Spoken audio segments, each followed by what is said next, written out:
Pwede ka na bang umalis ulit? You know it. Bagong bansa.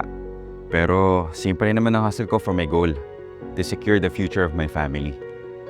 Porsigido kang magtrabaho para sa pamilya mo. Bakit di natin siguraduhin na may mag-aalaga sa'yo habang nasa abroad ka? May mag-aalaga na sa akin habang nasa ibang bansa ako? Yes. So this is Sun Life OFW Health Protect, the first health insurance made for OFWs kagaya mo. A life and health protection solution designed to protect you saan ka man magpunta. It gives you cash benefit in case of critical illness. Alam naman natin for OFWs, mahirap talaga kapag may sakit ka tapos malayo ka pa sa family mo. Kaya may preventive healthcare benefits tulad ng 24/7 teleconsultation with doctors na nandito sa Pinas, annual physical exams or vaccinations, at may flexible payment options na pwedeng sabay with your deployment contract.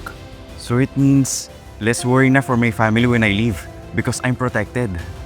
Yes.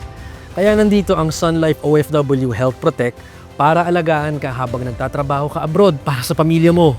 I guess hindi na ako aalis ng basta-basta. Aalis ako ng panatag ang loob para sa future ng pamilya ko. Of course. Talk to a Sun Life advisor today.